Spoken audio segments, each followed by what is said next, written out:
Gotta laugh at the stupidity, 'cause I've made some real big mistakes.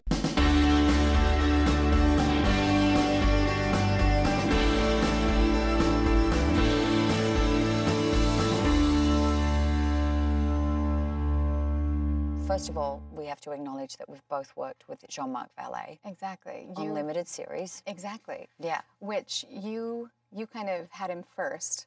I think well, Reese had him first. Yes. Well, yes. The Big Little Lies. Yeah. The bigger you. Yeah. How I read an article when I was working. You guys, when I had started working with him, you guys were releasing Big Little Lies at the time, and an article about the intensity of the work and him like lying a blanket over you at one time. And having worked with him and understanding the demands that he puts on the actors, what was that like for you playing that role? Like how? Playing Celeste through that.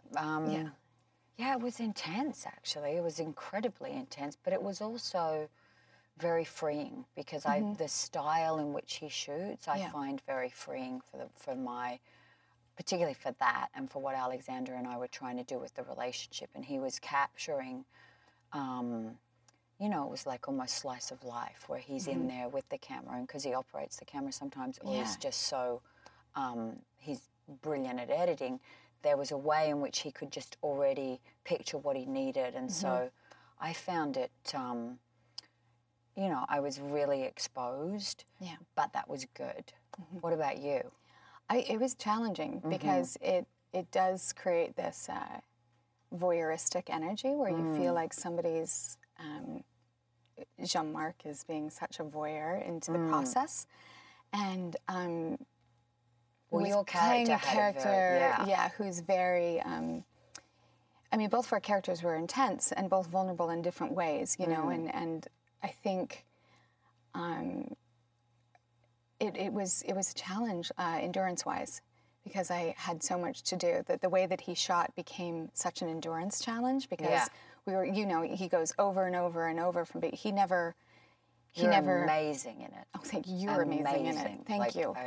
Riveting, and it's a hard character. I feel like I have to say, because I have a chance to say it, I love you so much, and I'm so excited to get to sit here and talk to you. But I love you, and I want to play sisters. So I'm putting that out there for anybody. I told Nicole this earlier, so I feel like I can say this, but I always said that I wanted to be like Nicole Kidman, but I understood that I was like corduroy to her silk. So it's true. I it's said so your true. leather to my lace. Please. I'm so corduroy. I hate it, but it's true. You have to know yourself. Silk. You're not. I'd like to be a little bit of lace, a little bit of leather. See, I can I be that? Yeah, you can be that. And maybe pleather. A little, you know, cruelty-free. Yes, exactly. No. Well, anyway, we're putting it out there that could we please play sisters at some point? Any writer, director, we're putting it out there. But the way that you continue to evolve as an actress is so inspiring, and the way that you dive into characters.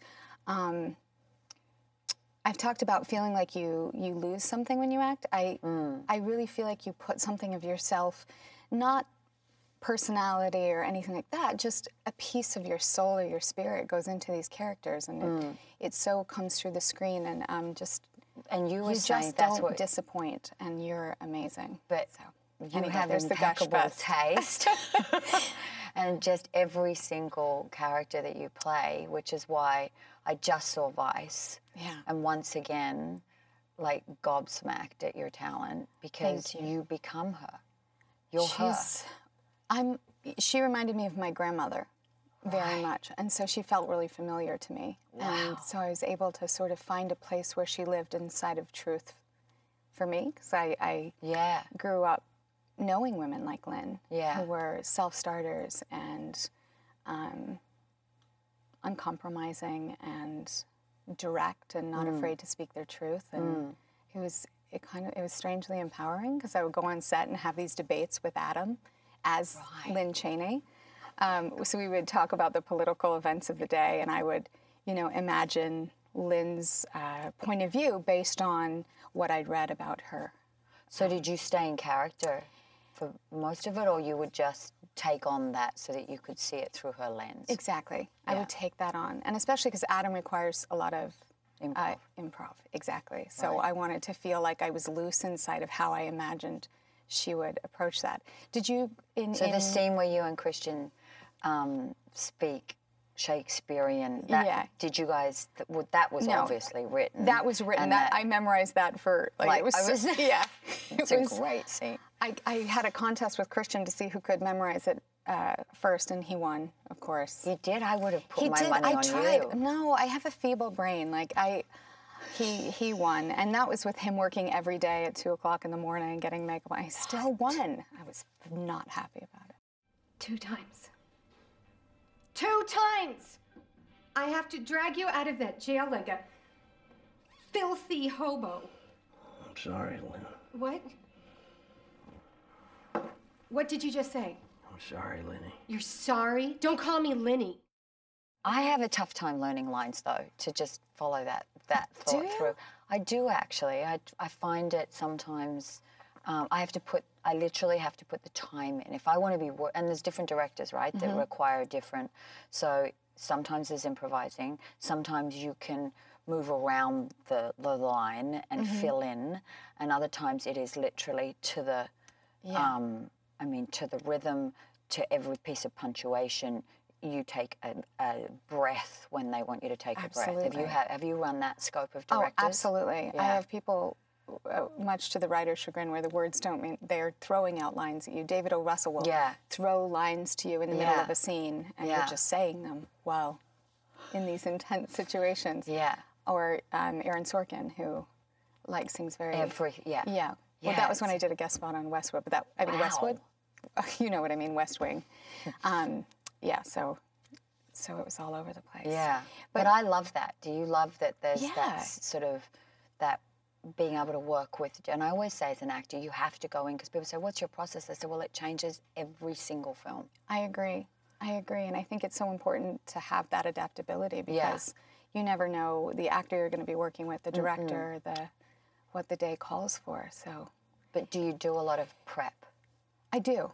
I do a lot of prep. Do you? So, yeah. Yeah, I imagine you do. You strike me as... I don't know you why. strike me I as... think we just sort of... I just don't want to be... I think the reason I do it is, one, it's a gift when you're given a role, any role, but I also want to be able to... I don't want to feel like I'm kind of skimming. I don't want to feel like I'm... If I turn this way, I won't have the full... I won't have the answer. I won't know what I'm doing. I hate that. So I want to know and be able to embody the person completely so that I'm ready. Well, to improvise or even it's just just anything to respond. Absolutely. And to be present. To respond to what's around you, to be present, exactly. Because I always find that if I go into a scene with an idea of how the scene's going to go, it never goes that way. And that's when you get lost, is when you're trying to steer the scene. I've learned that. I used to try to steer scenes, and I would get really panicky. There was a scene in The Master I shot with Joaquin, and he wasn't waking up. So many good movies, right? He was not waking up. I was supposed to wake him up, and he wasn't waking up. And I was like, Paul, you got to tell him to wake up. He's like, no, you got to wake him up. And I was like, awesome. I don't know what to do. I freaked out because I was like, no, here's how the scene goes. See, I go over, I shake him. I wish I'd pour water on his head now. I'd be like, you want to play that game, Joaquin? Here you go. I won't wake you up. But he's like, slap him. I'm like, I don't want to slap him. Like, I was so... wow. I didn't roll with it. And I learned a lesson from that, though. Yeah. I mean, eventually we got there, but I had in my head how the scene was going to go. Yeah, and you had the stuck result me. Before, exactly. Which is... Now, in your films, the two that you did this year, they're so vastly different. Yeah. How in the world did you have a lot of time in between them? No. And how did you prep when you don't have that time? Do you? Like I did Boy Erased, and so I had time, plenty of time leading up to that. And I know Russell Crowe since I was really young. So in terms of us building our marriage, that was a very it was organic. It was inbuilt, and I think Joel probably cast us because he knew that as well. But yeah, I had a book, I had a real person, I had access to so much that I could absorb. And then 4 weeks later, I went into Destroyer, which was actually, by the time I started shooting, I think it was 6 weeks, but we did makeup tests and all of that, But it was, that was a lot. It was overwhelming. But I kind of, one thing I love when you work a lot is the camera just becomes almost an extension. Like it doesn't become, and I struggle with shyness. My one thing that I struggle is to get through my shyness. Because if I'm willing to speak up and not be obedient all the time, and then I'm free, and then I do much better work. But if I haven't worked for a long time, my shyness comes back, and I'm a little bit rigid almost and scared. So it helps me to work a lot because it frees me. That's fair. But then you're dealing with stamina. Yeah. But strangely enough, because Destroyer required so much fatigue and so much just beaten down, that kind of worked for it. And I just always use my surroundings and my environment. I try to never fight whatever I'm given, you know, which has been a process to get to that place where you go, no, it's meant to be sunny today. Yeah. So it's pouring with rain. Suddenly the scene's so much better, right? I know. But I learned that early on from people like Jane Campion and even Kubrick, who he'd lose a location and he'd be like, he'd shrug. He would never stress about that stuff. It's amazing. And he would create something better, actually. We broke up because I think it's true about me. God help me. I think about men. Do you ever feel that you're in that place where it's not clicking in, where you're not getting the character, or you feel like for whatever reason you're out to sea? I think that happens to me when I'm trying to please somebody, when I'm trying to please the director. Yeah. When I want to do what he wants or make him happy or her happy, I'm not thinking about the character anymore. And or if I'm worrying if I'm giving the scene partner what they need, if I come out of the character, I will get lost. But for me, it's trying to please people. That's when I start a spiral. And then if I start doing a take, if I start looking at people, I've had to train myself. Don't look. Don't. You look. mean after the take? Or? Yeah, like you do a take and they call cut, and I would immediately look for them to tell me if it was okay. If it was, no. And I had to train myself out of that. Do you watch the monitor? I don't. Neither do I. I don't, because I'll start self-directing and I'll get so self-aware. I can't. I only do. To be really honest, I'll ask for playback if I literally cannot walk away from a scene. Right. And the director's like, I think we have it. And I can tell the crew's like, we have it. And I'm like, no, there's something else to mine here, you know. And wow. So then I'll ask to see it just so I can sleep, because otherwise I'll stay up. Worry. It was 2 days after something on a film, and I was going over the lines in my head, and the actor I'm working with was like, what are you doing? And I was like, oh, sorry, I was going over the scene. He's like, we've shot the scene. I'm like, I know, I don't know what I'm doing. Because I just want to get it right. But I've gotten better about that and moving on and staying present in the moment of what we're filming. Do you find that? Because you were agreeing with me.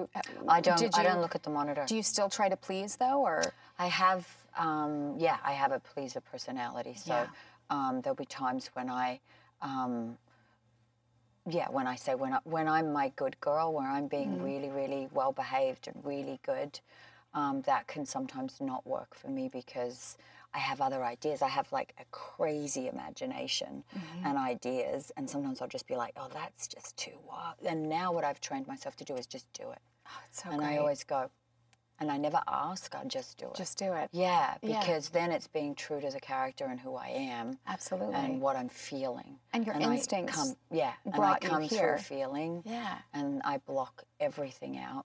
We have and to I work just go together. into it. Yeah. I'd love it. It would be intense. That's exactly. Yeah, and I love exploring and mining. Me too. And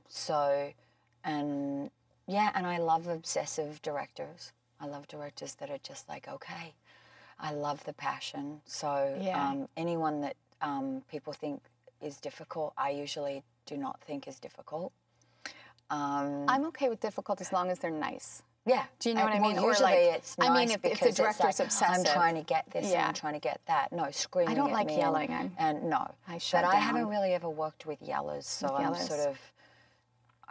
But I also have a huge understanding of the artistic process. Sure. And I like the idea of the set being sacred. I agree. So there's a sacredness to what goes on there. And obviously if someone's feeling exploited or violated or something, then you have to, everything has to be talked about so it's safe. But I also believe there is a sacredness to the artistic bubble. Mm-hmm. So I rarely reveal, you know, I would never reveal somebody's sick or what they've told me or how you've come up with a scene together. Because it's weird to reveal process in that way, isn't it? And it's also, there's so much trust between, if we're acting together, how we get there, right? Absolutely. When I did Catch Me If You Can, I had that instinct not to talk about the scenes or the process. Yeah. And there were some talk shows I didn't get on because I wouldn't tell any Leo stories. I was like, I can't tell you that. Right. I'm not going to tell you that. No, but you it's, know? yeah. And it was funny because I just felt that the set was such a sacred place, and exactly what you're saying. And you have a beautiful voice. That led me to thinking, because you have a beautiful singing voice. You also have a beautiful singing voice. No, because you sang in the, I came and saw you in the park. Oh, did you? Yeah. Oh my gosh. Yeah. Do you know, that was when I realized I might have the worst stage fright of anyone. But I would have full anxiety attacks before going. Oh, I had the best time. Did you? I really did. Yeah, I'd love to do that in the park. Is it really, is it so hard magical. Schedule? Yes. You did Into the Woods. I did. In the park, in Central Park. And I saw you. Well, and you sang, I and did. you were amazing. Well, not only that, I sang on stage. I was so intimidated with Jessie Mueller, who could be one of the most gifted singers out there. Her voice is so beautiful and natural, and the way that she can act through a song is but you so can do moving. that. Not like Jessie. YouTube it. Trust me, she's so amazing. And so it was a magical time. Yeah, you should do it. Have you done anything in the park? No. You should definitely. I'm very drawn to it, though. Do it. They do the Shakespeare in the park. Have you done Shakespeare? All that. No, I've done Shakespeare. Yeah. I just have never done it in the park. I've never done it in. I've never done it. I did it in Australia, but I haven't done it in London or New York. But I love stage. Would you do another play? I would. Right now, I think it's hard because of my daughter. I have a hard time thinking about committing to something for that period of time, and it has to be. That's why the park is good, because it's a limited run, right? I'm scared, if I'm being really honest. Are you? I like using my daughter as an excuse. Sorry, Aviana. I think I'm scared. But you did I think I'm scared. I was singing and moving around. Right. I think. I just did it. I did it in London. Yeah, you were talking about your experience. Was it in the blue room? I did a thing called Photograph. I did the Blue Room. I did another play recently, Photograph 51, about Rosalind Franklin, who was she discovered DNA. What? And she didn't end up winning the Nobel Prize for it because anyway, it's Are a you long going to story. make that movie? No. No. But in terms, you should make that movie. But in terms do it of together, playing, we'll just switch off halfway through and see people confuse the heck out of people. I'm pretty sure that's not even. I'm pretty sure that's Nicole. Just don't tell them. Put a color here. But the play is amazing. I'm not doing the play. I did the play, and then they wanted me to do it in New York, but I couldn't because of my kids. Yeah. It's a huge commitment. It and is. In London, when I did it, I was like, wow, this is asking a lot of my family. Yeah. And I'd love, if I was single, I'd be off doing this and that. You know, I have such a voracious appetite for playing characters and exploring the world, but there's also, under no circumstances will I jeopardize my family. Yeah. You know, you're in the same boat. It is, and it's. I don't regret any decision that I made that prioritized my daughter and my relationship. I just haven't. Because that's what you're left with. Yeah. I mean, we have work, we have it, it's beautiful, but ultimately for me, I want to have, I don't want to have missed it, you know, and I have a fantastic relationship with my husband, but it's a really hard thing, balancing all of that. I find it not talked about enough. I know. How people do it. We're talking now about motherhood and working and being, because I love what I do, and I love acting, and absolutely, and it's so fulfilling, right? Mm-hmm. But I love my children, And I love my husband. And so it's a constant push-pull with that. But to segue from that, because we're talking about women, I cannot imagine directing. Can you imagine? And I saw Karan Kusama struggle with it, where she was like, my son is now, I'm having to not be there because I'm on shooting, this is when we were doing Destroyer, every day, and her hours, you know, you're doing 16 hours. And then you're doing location scouts, and you're in the editing bay, and you're watching all the dailies. Like, I go home and cook a chicken, and I'm still exhausted, you know? So the female directors have it, I mean, if they have children or families, that's a hard And you've committed road. to working with female directors onto every 18 months, right? Or within 18 months? I made a pledge. I don't know the parameters. I made a pledge at the Cannes Film Festival. I love that. To work with a female director every 18 months, because I actually saw the statistics, and they were unbelievably dire.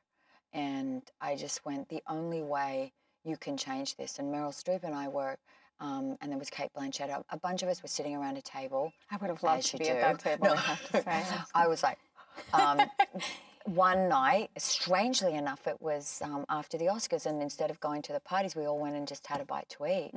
And out of it came the conversation of how do we support women, and how do we support particularly, you know, to build more female directors, female crews in this industry. What do we actually do?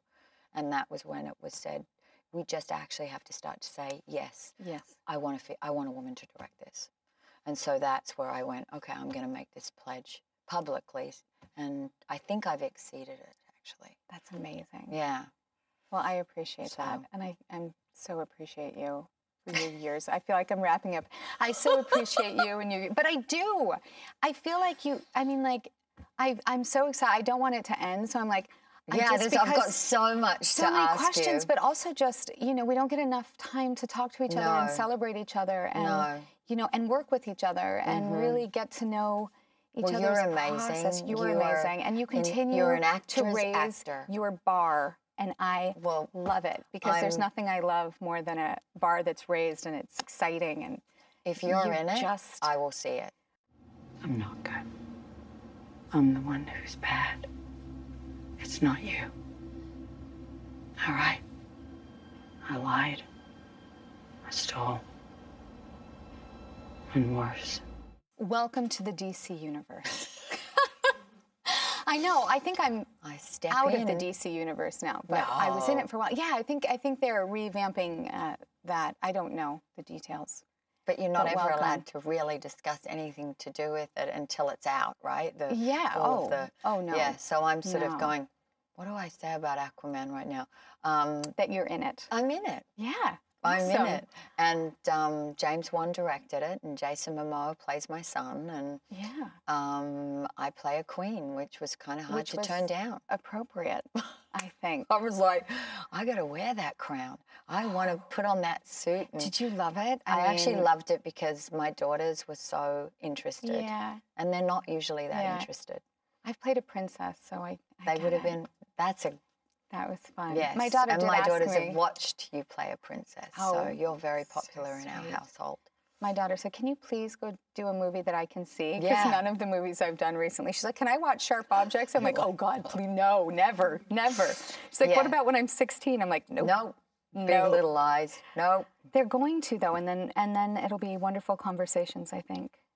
Yeah, it'll be fascinating. They'll unravel us in a weird way, right? Well, yeah, I've exposed myself emotionally inside of roles, and I think she's really going to... I'm actually scared of how to explain some of the choices, and, it's it's incredibly exposing and vulnerable. It is. It really is. It was funny, she was on set, I was shooting Woman in the Window with Joe Wright, and my perfectionism was taking over, and I thought, and I forgot she was there. And I'm not a big swearer, except if I'm messing up. And then I don't know what happens. And I was like, and there's, sorry, Aviana, I'm sorry. It's just, Mom, sorry. And then I realized she's never heard me say the F word until that day. And there must have been 15. Wow. Like to myself, but I might, and then I thought, oh no. So I've already started the explanation of mommy in character. Yeah. And but because mine have heard me swear in character. Yeah. And then I don't swear really in real real life. Not in front of her anyway. I don't swear. You don't swear at all? No, in character. I need to... It's almost like I let loose in character, but no, I don't. I swear. grew up with a father that I've never heard him cuss ever. And That's I just kind of amazing. adopted it, yeah. My dad had road rage before road rage was identified as road rage, so I heard a lot of You'd heard the gamut. swearing in the car. Yeah, no, which, I never other than heard. that, No, I never heard. My papa never. That's amazing. Yeah. I filled out your homework for you. I was only in the gang for a year or so until I went down for drugs. Got sent to prison. Haha. How have things changed, do you think? Well, it's interesting. I like that there's an awareness of inequality, and I look forward to the day we're not talking about it because it doesn't exist, and I think we're working towards that. But I think I've changed a lot. Like, I don't know. Do you feel like you've changed? I mean, of course you've changed since you first started, but I feel like I've been in this industry. Well, I've been in this industry since I was 14. What? Yeah. What age did you start working? I did not start working in Los Angeles till I was 24, and then didn't really start accumulating more roles until I was in my 30s. So Right. it's been about 2 years, and it's just crazy. No, I'm kidding. It's been, I don't ever lie about my age. It's been like 14 years of really doing a lot of work, and I think that's great. At first I was so scared, so I just sort of took everything and got really greedy, and so. And also, I liked when we had another thing where we were talking, and I was talking to some other actresses, and we were talking about just working, where it takes the onus off. Everything has to be fantastic. I mean, we work. That's what we do. We explore. We try things. We fail. We get back up. But do you the get idea trapped in that? Of everything has to be. I like the idea of trying things. I'm a big trier. I'll do my best. I'll give it my all. And I've had things that have failed abysmally, that have gone way beyond my expectations. So I've had that kind of roller coaster. I've definitely changed a lot in my journey. But I love the journey. I know. Right? It's nice. I so want to work with you. I think I think my head would explode. I think I could tell you go so intense just from talking to you and so deep. The two of us are. Oh, it gets rabbit hole-y. Like I go deep into it. But it's beautiful to do that, isn't it? It is. Or I don't know any other way. How do you re-enter? Yeah, after a project. Because I'm having a bit of a re-entry this time, a little difficult re-entry this time, in a different way than I've had before. So I'm actually just looking for advice. Different. I find it like you go through a portal, and it's like come out the other side. And sometimes I shed it so quickly, and other times I grieve, and I'll grieve the loss of the experience or the character, or I'll grieve it, and I can tell when I'm going to grieve it. Yeah. But there's others, and it has nothing to do with whether how it turns out. Yeah. So.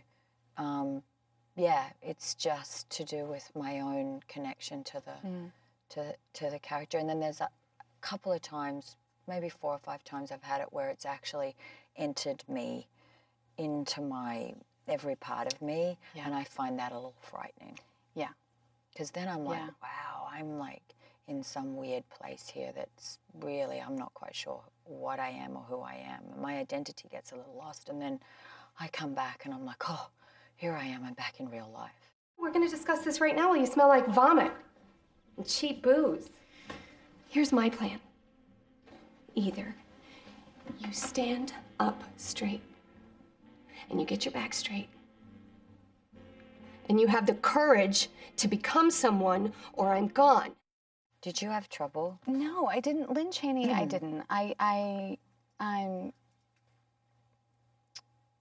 think that Lynn Chaney's a character, I think because she exists in the world, like she doesn't belong to me almost. I didn't own her in the same way. You know, I owned her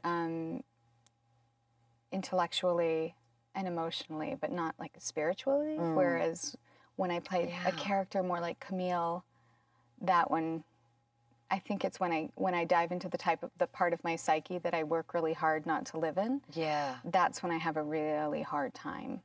Yeah, that makes total sense. Or like Women in the Window, where, you know, Joe writes like, I want to examine the truth about anxiety, and I was like, ooh, yeah. I was like, really? For 3 months we're going to do this? So so that's harder to shake, but that's just... I just got chills. Yeah, that's I think because anxiety is a really uncomfortable place to live. I mean, with your characters from Destroyer and Boy Erased, did you find that either of them were harder to shake, or do you find if a character is closer to home or somebody that you own, like... I'm throwing a lot at you.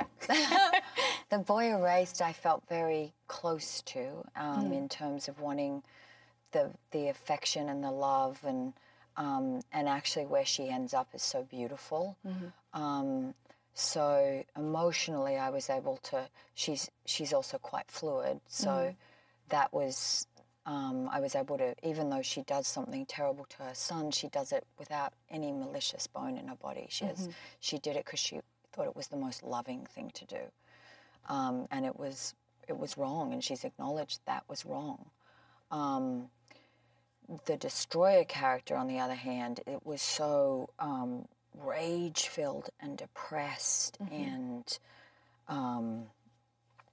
unable to express anything, so everything was held in, and that's I just got chills. Like, so that for me was, I was like, ooh, what have I done? And my husband actually said, when does this thing end? Because this needs to end soon. Because this, and he's never said that to me before. Interesting. Darren was like that with Lynn Chaney, but that's because I would come home and because she has an opinion in our film about everything. She has something to say, and I really enjoyed that. Yeah, right. Now I want to say this. I was like, well, that's how you're going to write that. You know what I mean? I really enjoyed, like, I know there are people in this room who are like, you don't keep your opinions to yourself. But I try to be, I'm always, but it's the pleaser in me. And I just didn't get the sense that she was a pleaser. And it was so freeing to be on set and just be like, you don't like me? All right. Yeah. You know? That is a great personality. Yeah. They say that comes with age anyway. Yeah. To most people, right? I mean, my mom's 79 and she's like, no, I can say whatever I want. You don't like it? Fine. I don't know. I still think I'm going to care about hurting someone's feelings. Yeah. It's like my greatest fear is that I say something that I don't mean to hurt someone's feelings, and it hurts someone's feelings, and then I think about it. And then do you wake up in the middle of the night and worry about that? Yeah. Yeah. Yeah. I always say, why worry when you can obsess? That's kind of what I say. But are you a wake up in the middle of the night person? Yeah. Me too. Yeah. I have a little pad by my bed and I write things down with my nightlight to try and get them off my mind, but it doesn't always work. See, maybe I turn on like Dr. Phil. Oh, that's good. It's fun. And then you're like, sorry, I should start. I'm going to try some other things. I scribble, and then I can't understand anything I've written in the morning because I've written it in the dark. But see, that's so evolved. I like play Candy Crush for 2 hours and then wonder why you're tired. But it's because I'm trying to avoid anxiety. I'm trying to avoid discomfort. And I think inside roles, what I sense from you and what I love is that you really go into discomfort and you allow for that to be okay inside of the characters. I can't wait to see the anxiety-ridden woman in the window. I get anxiety just thinking about it.